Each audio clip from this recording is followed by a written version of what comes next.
city and in the territory out west, there's just one way to handle the killers and the spoilers, and that's with a U.S. Marshal and the smell of Gunsmoke.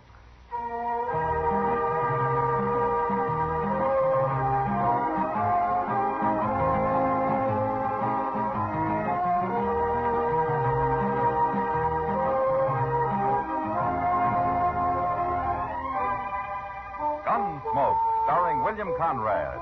The transcribed story of the violence that moved west with young America.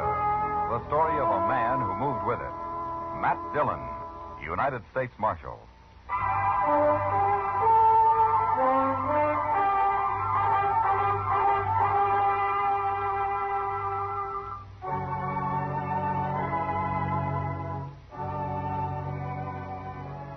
I'd been up north for a few days.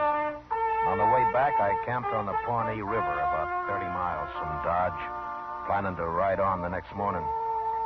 During the night, however, my horse twisted his knee somehow, and it was going to be slower traveling than I'd figured. So I started out before dawn. It was just breaking day when I heard a rifle shot up ahead. A half hour later, I spotted a fallen horse and the figure of a man crouched by its head. As I came closer, however, the figure stood up, and I saw it wasn't a man at all, but a small boy.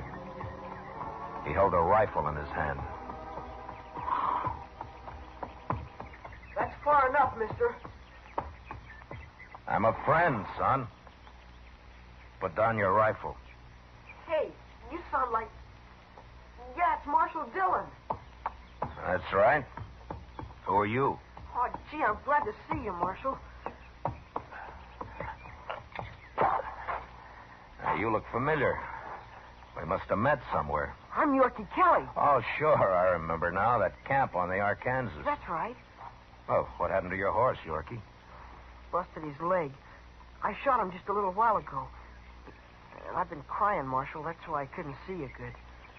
I don't know. Every man loses his horse once in a while, Yorkie. It ain't the horse so much, Marshal. It's my paw. Your paw? Well, where's he? They rode off with him, Marshal. Right that way. You gotta go after him. Please, Marshal, please. Something will happen if you don't. Now, wait a minute, Yorkie. Take it easy. Just tell me what happened. Who rode off with your paw? I don't know, Marshal. It was dark. I couldn't tell. Well, let's sit down here. Come on. Okay. Now, take your time and tell me the whole story, huh? I was out hunting last night, Marshal. I sneaked off to shoot some coyotes. Yeah? And then I heard a lot of horses coming. So I hid and watched them. Those were our horses, Marshal. And 2 men were driving them. They stole them. I know they did. Well, what about your paw? He was with them. They stole him, too. Well, how do you know? It was dark, but I could tell. The way he was riding. He had his feet tied under his horse's belly. That's why. Go on. So I followed him till my horse went down. He busted his leg in a prairie dog hole. So I unsaddled him and then I shot him. Where do you live, Yorkie? Over there. About 5 miles. All right.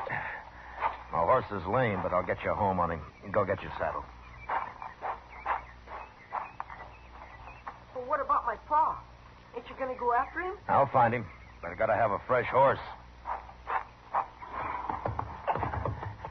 All right, hand me your saddle. Now get up behind me.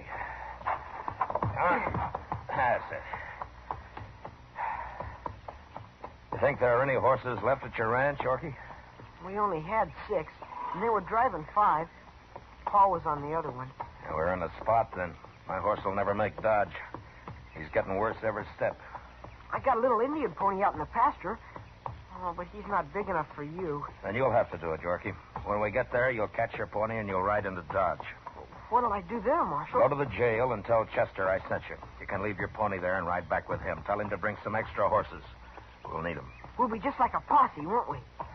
Yeah, sure. And don't worry about your paw. We'll find him. We got to. You tell Hattie where I've gone, will you, Marshal? Hattie? Hattie ain't my real ma. My real ma, she's dead. Oh, I'm sorry to hear that. Hattie's awful pretty, but I don't like her much. Well, I hope you don't tell her that, Yorkie. She ain't as old as Pa, but she's awful old. Oh? She must be 30 anyway. I see. Well, how old's your pa?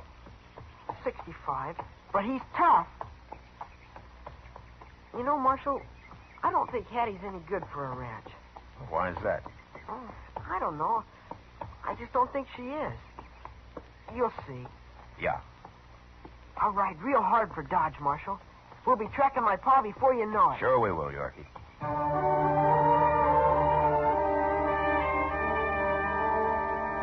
When we got to the pasture, I helped Yorkie catch his pony and got him started for Dodge. Then I rode on into the ranch, put my horse in the corral, and walked up to the house. Hattie came to the door. She was young, all right, and pretty. But she looked more like she belonged in a dance hall than on a ranch. What do you want? My name's Matt Dillon, ma'am. I'm from Dodge, U.S. Marshal. Marshal Dillon? I heard about Mr. Kelly from Yorkie. I ran into him out on the prairie. Where is Yorkie? Oh, he's gone to Dodge for some fresh horses, ma'am. He'll be back by evening, and we'll get started. Get started? Now, don't you worry any. We'll find him all right. What did Yorkie tell you, Marshal? Well, last night he saw the men who stole your horses and took Mr. Kelly. Where'd he see him? He was out hunting, he told me, and he saw him ride by. So that's where he was. Darn little scoundrel. He's always running off like that. Well, I don't understand, ma'am. Well, that boy's got the wildest imagination. What do you mean? There's no trouble, Marshal. Kelly went along with those men just to show him the trail, that's all. He sold him those horses. Oh? Why, sure. Crazy Yorkie, always stirring things up. I'm going to hide him good when he gets home. Yeah. Then you expect Mr. Kelly back soon, is that right? Sure. He'll be back. When, did he say? Today, I suppose. Who were the men he rode off with?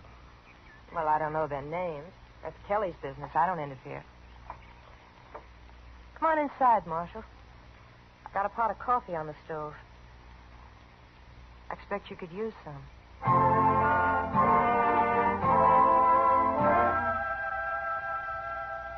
We had coffee, and she insisted that I call her Hattie, and we talked for quite a while. It seemed she'd worked in a dance hall, all right, over in Abilene. Then old Kelly came along a few months ago and offered her a home and respectability. She jumped at it. According to her, Yorkie was the biggest problem she had, aside from the fact that living on the prairie wasn't exactly her idea of a good time. Oh, I'm sick of it, Marshal. Nothing but work and wind and dust and that awful kid. Are you planning to stick it out? Oh, sure, I'll stick it out. Sure I will. You'll get used to it in time. Tell me, Marshal, how's Dodge these days? Pretty lively? It was when I left. I was planning to move to Dodge once, before Kelly came along. I kind of wish I had. Oh. Now. One town's pretty much like another, Hattie. Yeah. But the men are different. Maybe. I'd have got along real fine in Dodge. Wouldn't I, Marshal? Sure. Why not? More coffee? No, thanks. It'll be night before anybody gets back here, Marshal. Yeah, I suppose it will. You sure you don't want any more coffee? No, thank you. I think I'll go see what I can do for my horse. He's pretty lame. I'll see you later. I'll be here, Marshal.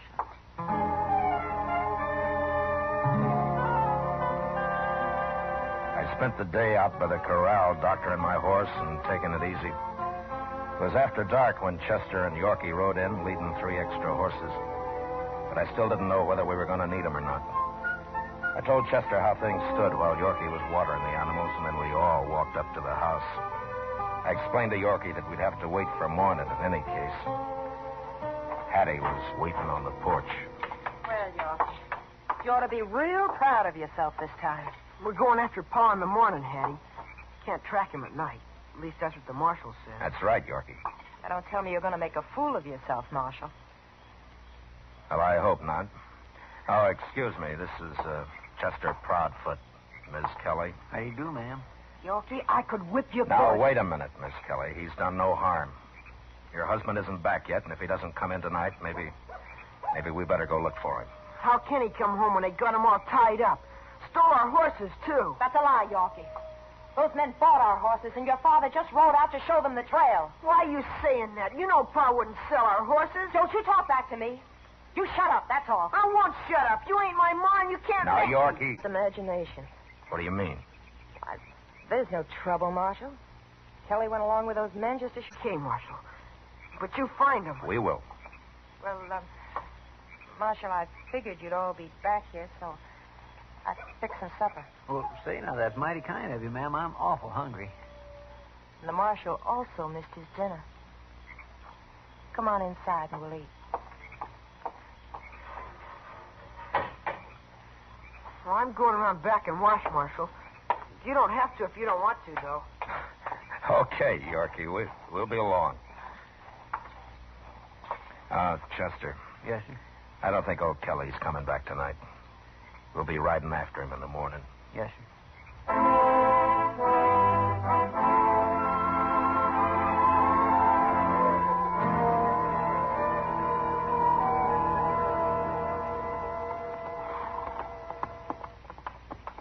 It sure is a lot cooler now the sun's down. I don't know when I rode so much in 2 days. Dodge yesterday and clear out here today. I must have covered 1,000 miles. Well, maybe you'll learn to ride. You keep this up, Yorkie. Oh, now, Marshal Dillon. Hey, wait a minute. Huh? the What's the matter? matter? Here they are. The tracks go off this way. Yeah, they got a whole day's start on us. We can't follow them at night. We'll find them. We got to. Hey, look up ahead there. Where? What's a man? And he's afoot. Yeah, come on.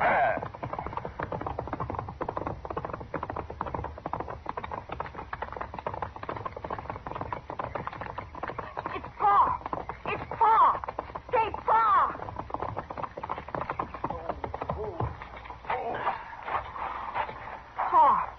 Pa, you all right? We found you. Me and the Marshal and Chester. We found you. Oh, Yorkie. Boy. Get him some water, Chester. He's about played out. Yes, sir. Sit down, Mr. Kelly. Chester's getting you some water. Here it is. Thank you.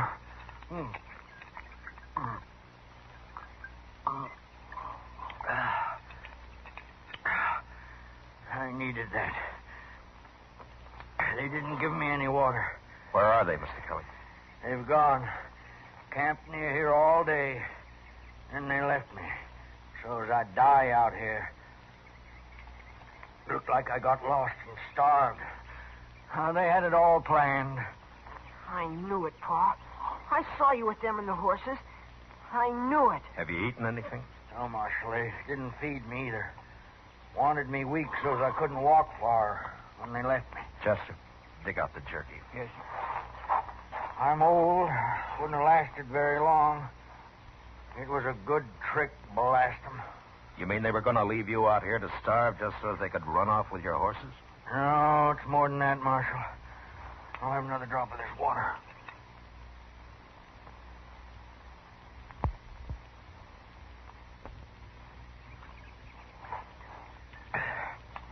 One of them, fella called Webb Cutter.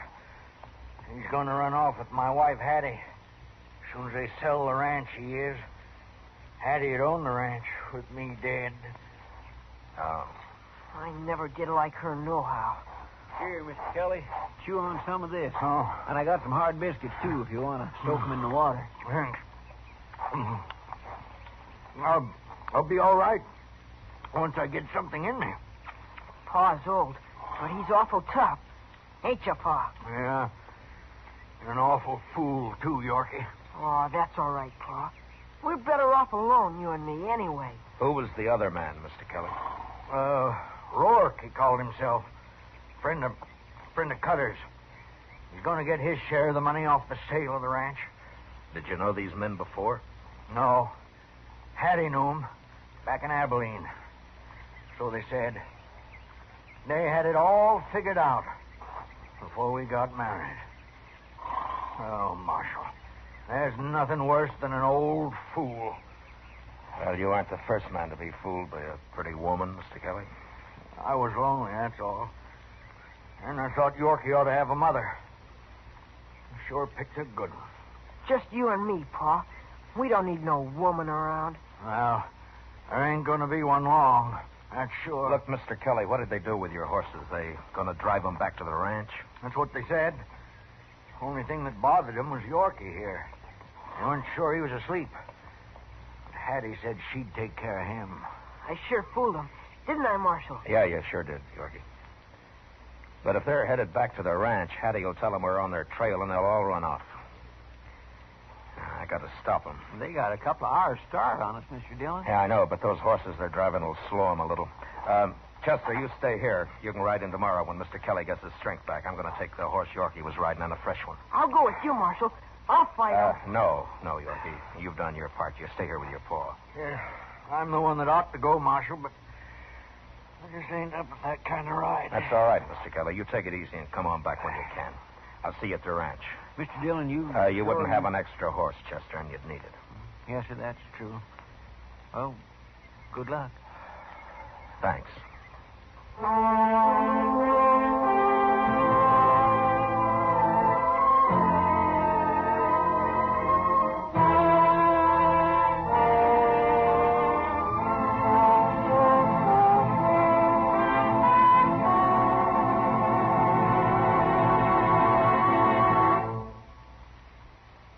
Return to the second act of Gunsmoke in just a moment. But first, every Monday night, an affable man about murder, Thomas Hyland, invites you to come along on a CBS Radio crime classic. Dramatizing all the known facts about actual killings of bygone days, crime connoisseur Hyland recreates atmosphere as well as details in his crime classics. Remember, Monday nights on most of these same stations, CBS Radio presents crime classics for an unseasonal chill in the atmosphere. Now, the second act of Gunsmoke.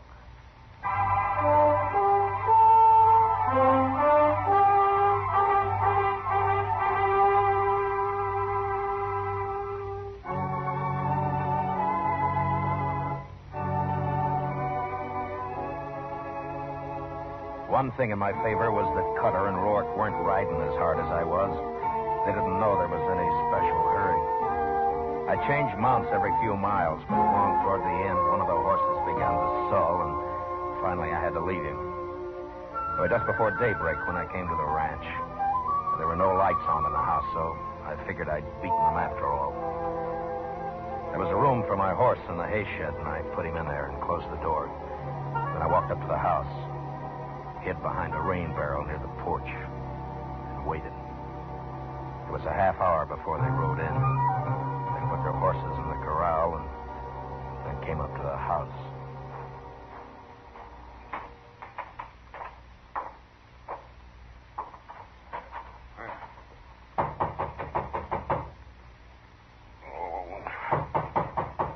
Take it easy, Cutter. She's awake. She's lighting a lamp back there. What's she need a lamp for? It'll be daylight in a minute. She's your woman. Why don't you ask her? She's my woman, and you remember it, Rourke. I seen you looking at her the other night. One woman's just like another to me. They're all the same. They're all poison. For you, Hattie's poison, all right. I'm telling you, Rourke. But she's pretty. That's more than I can say for most. You forget she's pretty. Okay. There's something else about her I like. What do you... Well, I've been thinking when she sells this ranch, she gets a third, you get a third, I get a third. That's right. But whoever gets Hattie sort of gets 2/3, don't it? You try that, Rourke, and I'll kill you. I'm just joshing you. You really going to marry her, Cutter? I told her I was, didn't I? I didn't ask you what you told her. Shut up. Here she comes. Hello, Webb. Rock. What are you all locked up for? Old man Kelly ain't gonna come sneaking home. Come on inside. Hurry up. What's We haven't the got much matter? time. What's the matter with you, Hetty? You're all upset. You'll be all upset, too, when you hear what I'm going to tell you.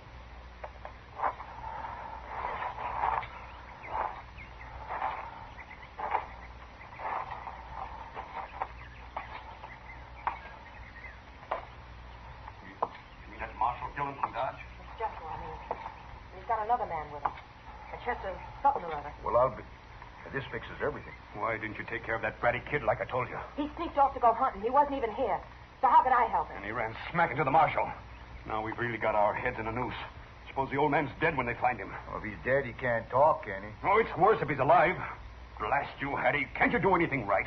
You're blaming me? Who would I blame? I didn't put that Marshal on our trail. It don't matter now who did. What are we going to do? We're going to have to get out of here fast.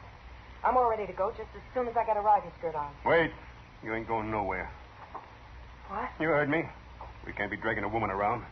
You'd wear out in no time. Now you're making sense, Cutter. We'd never get away with her holding us back. So you're going to leave me here, are you? You're going to let me face those people? You know I'll go to jail, don't you? Oh, they won't do nothing to you. Tell them you got misled or something. They always go easy on women. You're going to run out on me. Oh, now, Hattie, you'd be better off here. They'll let you go, and you can get on back to Abilene. And I'll come by as soon as they forget about all this. Oh, come on, Cutter. We're wasting time. They could be here any minute now. You coward. You dirty, rotten Now, coward. Hattie. Who is your mother, That's mister? enough, Hattie. I hate you. Go on, get out, both of you. I wouldn't have either one of you. Either one of us? You didn't think I cared, did you? I'd have made one of you shoot the other before I was through. Pies don't cut three ways, mister. Now we all know, Cutter. What'd I tell you? There, that'll hold you. You hit me. Come on, Rock, let's go.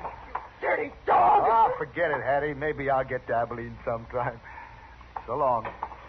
I'll fix you. I should have known about you. You gonna talk all day? Come on. All right, get your hands up, both of you. Get them up in the air. And don't try anything. Hello, Marshal. You touch that gun and I'll kill you. While you're killing him, what do you think I'll be doing, Marshal? Don't try it. Either of you. Hanging's bad, Marshal. I ain't going to hang. You don't have to hang. Kelly isn't dead. We found him in time. I don't believe you, Marshal.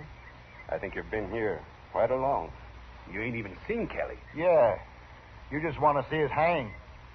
I'm telling you the truth. Oh, no. Lawmen don't tell the truth. Not to fellas like us, anyway.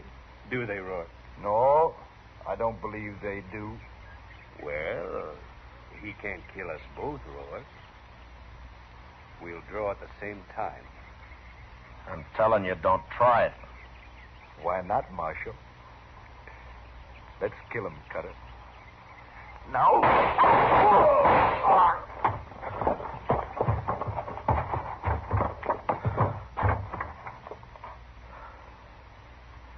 We killed him. We killed them both.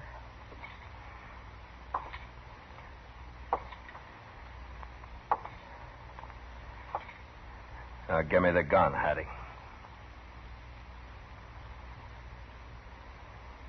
I said, give it to me.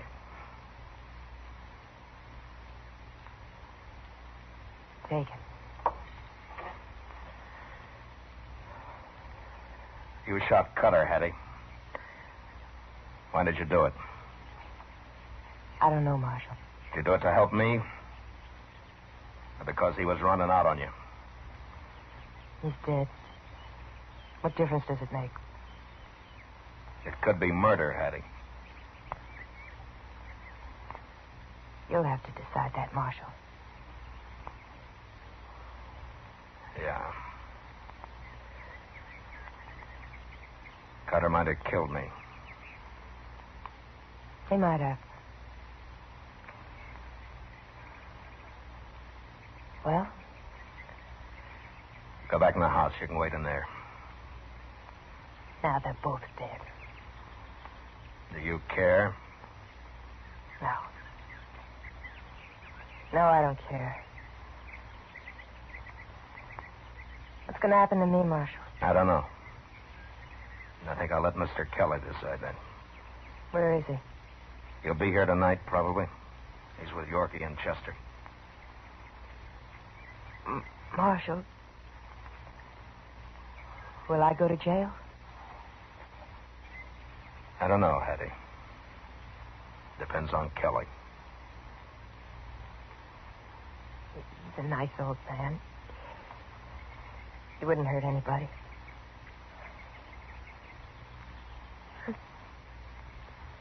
I'm sorry I got into all this. I wish I hadn't.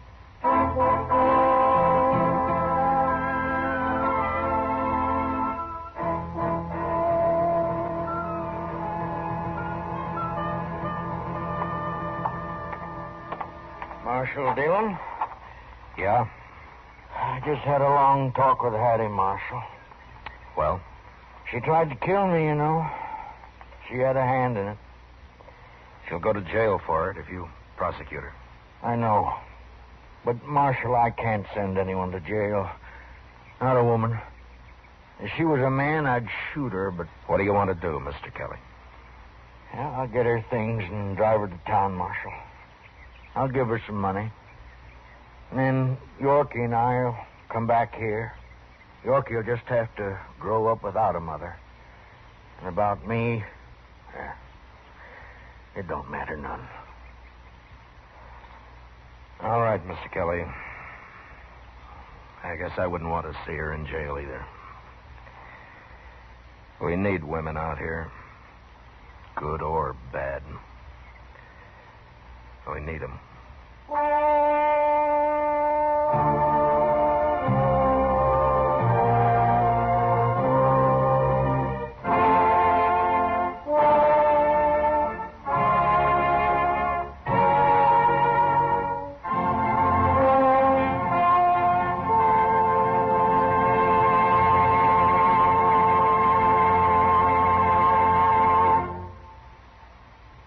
Gunsmoke, transcribed under the direction of Norman McDonald, stars William Conrad as Matt Dillon, U.S. Marshal. Tonight's story was specially written for Gunsmoke by John Meston, with music composed and conducted by Rex Corey. Featured in the cast were Michael Ann Barrett, John McGovern, Joseph Kearns, John Daner, and Nestor Paiva. Polly Bear is Chester. Gunsmoke has been selected by the Armed Forces Radio Service to be heard by our troops overseas. Join us again next week as Matt Dillon, U.S. Marshal, fights to bring law and order out of the wild violence of the West in Gunsmoke.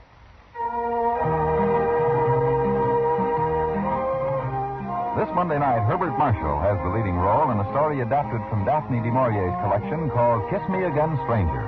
It's the eerie story of the birds, describing strange happenings on an otherwise quiet English countryside. Hear it this Monday night on most of these same stations when CBS Radio presents the Summer Theater. Yes, this Monday night, starring Herbert Marshall. And remember, there's action as a policeman really finds it in 21st Precinct, Tuesdays on the CBS Radio Network.